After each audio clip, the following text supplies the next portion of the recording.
दोस्तों आज रसिया और यूक्रेन की स्थिति जो दुनिया के सामने बन रही है उसे देखकर आपको क्या लगता है कि अब तीसरा विश्व युद्ध हो जाएगा। और दोस्तों क्या आप जानते हैं कि ये तीसरे विश्व युद्ध की स्थिति बन रही है, आखिर ये किस कारण से बन रही है। इस वीडियो में आप रसिया यूक्रेन के विवाद के कारण और इतिहास को और साथ ही यूक्रेन रसिया के लिए कितना ज्यादा जरूरी है, ये सभी बातें आप इस वीडियो में जानने वाले हैं। तो बने रहिए हमारे साथ वीडियो के लास्ट तक। मैं हूँ आशीष और आप देख रहे हैं अपना फैक्ट चैनल ट्रिगर नॉलेज।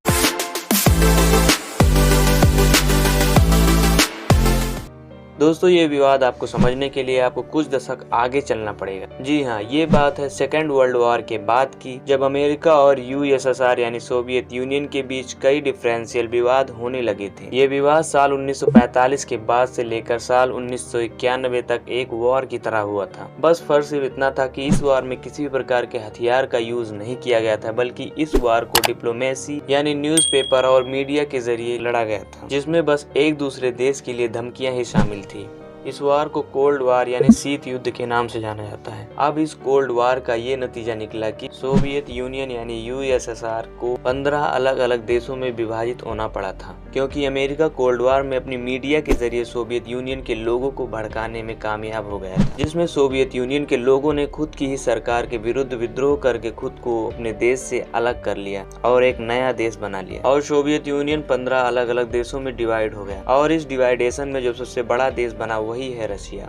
और इन्हीं 15 देशों में से यूक्रेन भी एक देश ऐसा है जो आज इसी विवाद का कारण बना हुआ है। अब आप इस मैप में देखें, जब साल 2014 में रशिया ने यूक्रेन के एक बड़े हिस्से क्रीमिया पर जबरदस्ती कब्जा कर लिया था। अब रशिया का क्रीमिया पर कब्जा करने का सबसे बड़ा कारण क्रीमिया का प्राकृतिक पेट्रोलियम और अन्य प्राकृतिक संसाधन थे, जिसका फायदा सन 2014 में यूरोप को होने लगा था। क्योंकि आप मैप में देख रहे होंगे कि यूक्रेन का ज्यादातर हिस्सा जो है वो यूरोप की गोदी में है, और साथ ही उस टाइम पर यूरोप और यूक्रेन के संबंध भी काफी अच्छे थे, जिसके कारण रसिया ने यूक्रेन के क्रीमिया पर कब्जा कर लिया। और अब प्रेजेंट टाइम की बात करें तो रसिया फिर से यूक्रेन के डोनबास एरिया पर फिर से अपना दावा करने लगा है। डोनबास जो है वो रसिया और यूक्रेन से सटा हुआ एक बड़ा हिस्सा है, जहाँ आज रसिया अपने 1 लाख से भी ज्यादा सैनिकों को लेकर तैनात है, जिसे देखकर जर्मनी, अमेरिका ऐसे देशों ने रसिया को चेतावनी भी दी है कि अगर वो यूक्रेन पर अटैक करेगा तो रसिया को काफी दिक्कतों का सामना करना पड़ जाएगा।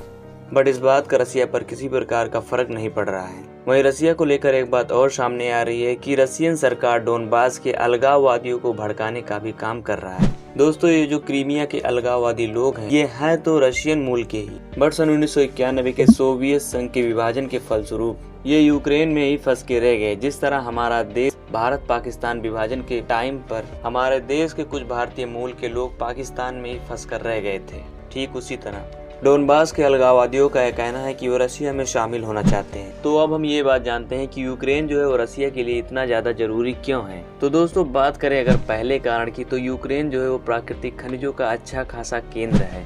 तो यूक्रेन रसिया के लिए उसी तरह जरूरी है जिस तरह तिब्बत कब्जे के पहले चाइना के लिए जरूरी था। पर ये बात तो छोटी सी ही है। पर रसिया के लिए यूक्रेन की जो दूसरी सबसे बड़ी जरूरत है वो है रशिया की बॉर्डर सेफ्टी को लेकर, क्योंकि यूक्रेन कोशिश कर रहा है कि वो जल्द ही नाटो में शामिल हो जाए। तो दोस्तों हम थोड़ा सा जान लेते हैं कि नाटो है क्या।